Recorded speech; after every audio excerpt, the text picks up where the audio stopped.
అందరికీ హాయ్ అండి. ఈరోజు మనం మటన్ బిర్యానీ చేసుకుంటున్నాము. దానికోసం మనం ఇక్కడ బిర్యానీ కట్ తీసుకుంటున్నాము. ఇందులోకి పసుపు, ఉప్పు, కారం, ధనియాల పొడి, జీలకర్ర పొడి, గరం మసాలా, కొంచెమంతా ఫ్రైడ్ ఆనియన్స్,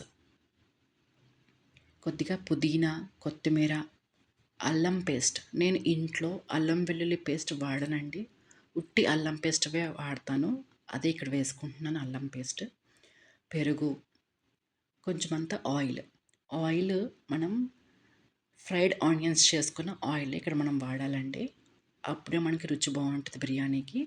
ఇవన్నీ వేసుకొని మనం బాగా మద్దన చేసుకుంటూ కలుపుకోవాలి. అలా అయితేనే చాలా బాగుంటుందండి. ఇప్పుడు దీన్ని మనం 4-5 గంటలు నానబెట్టుకోవాలి. లేదు అని అంటే ఓవర్ నైట్ ఫ్రిడ్జ్లోనే సరే పెట్టుకోవచ్చు కలిపేసుకొని. ఇప్పుడు మనం బిర్యానీ కడాయి పెట్టేసుకొని హోల్ గరం మసాలా వేసుకున్నాక చిన్న ఆనియన్ వేసుకోవాలండి. జస్ట్ మనకి గ్రేవీ కన్సిస్టెన్సీ రావడం కోసమే మనం ఇక్కడ చిన్న ఉల్లిపాయ వేసుకుంటున్నాము. ఇది ఎక్కువ వేగాల్సిన అవసరం లేదండి, కొంచెం వేగితే సరిపోతుంది. ఇలా వేగాక కొంచెం అంతా అల్లం పేస్ట్ వేసుకొని మనం ముందుగానే నానబెట్టి ఉంచుకున్న మటన్ ఇందులో వేసుకుంటున్నామండి. ఇలా వేసుకున్నాక మీరు ఒక్క 5 నిమిషాలు మీరు కాసేపు వేపాలి మటన్ని. అలా వేపితేనే మనకి రుచి చాలా బాగుంటుందండి బిర్యానీకి. మీరు వేపుకుని ఒకసారి చూడండి, టేస్ట్ చాలా బాగుంటుంది. కొంచెం అంత వాటర్ వేయండి, ఎక్కువ వేయొద్దండి వాటరు. మనకి గ్రేవీ కన్సిస్టెన్సీ రావడం కోసమే మనం ఈ వాటర్ కూడా వేస్తున్నామండి. ఇక్కడ మీరు 5-6 విజిల్స్ దాకా మీరు ఉడికించుకోవాలి మటన్ని. ఈలోపు వేరొక కడాయిలో లీటర్ వాటర్ తీసుకొని దాంట్లో హోల్ గరం మసాలా వేసుకోవాలండి. దాల్చిన చెక్క, నల్ల యాలక, గ్రీన్ ఇలాచి, లవంగాలు, షాహీ జీరా, పచ్చిమిర్చి, పుదీనా, ఆయిల్, జింజర్ పేస్ట్, సాల్ట్, ఇంకా లెమన్. కొంచెమంతా లెమన్ పిండుకోండి. మనకి బియ్యం అనేవి కొంచెం వైట్గా కనిపించడానికి నిమ్మకాయ.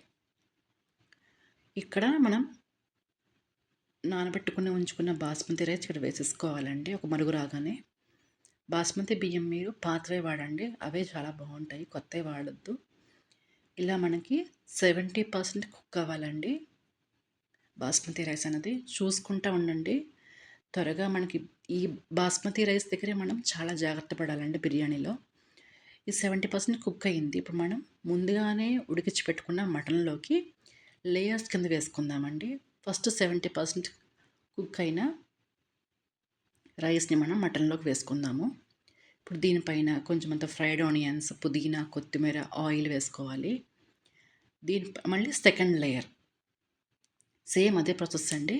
మళ్ళీ ఫ్రైడ్ ఆనియన్స్, పుదీనా, కొత్తిమీర వేసేసుకొని ఇలా 2-3 లేయర్స్ దాకా మీరు ఇలా వేసుకుంటూ వెళ్తే 70% కుక్ అయింది, 80% కుక్ అయింది, తర్వాత లాస్ట్లో 90% కుక్ అయిన రైస్ వచ్చేస్తుంది మనకి. ఇప్పుడు దీనిపైన ఆయిల్, తర్వాత గోరువెచ్చని పాడల్లో మనం ఇలాగా కుంకుమ పువ్వు వేసుకోవాలండి. ఇలా వస్తుంది మనకి రంగు అనేది. చాలా బాగుంటుందండి బిర్యానీలోకి, స్కిప్ చేయకండి.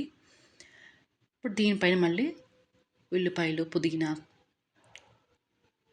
కొత్తిమీర అన్నీ వేసేసుకొని ఇప్పుడు దీన్ని తవ మీద నేను పెడుతున్నానండి. ఇలా తవ మీద రోస్ట్ చేసుకుంటేనే బిర్యానీ చాలా బాగుంటుంది. హై ఫ్లేమ్ మీద 5 నిమిషాలు పెట్టుకోండి, లో ఫ్లేమ్ మీద 7 నిమిషాలు చాలండి. అంతేనండి, మన మటన్ బిర్యానీ రెడీ అయిపోయింది. చాలా అంటే చాలా బాగా వచ్చింది చూడండి. థ్యాంక్స్ ఫర్ వాచింగ్ అండి. Thank you so much.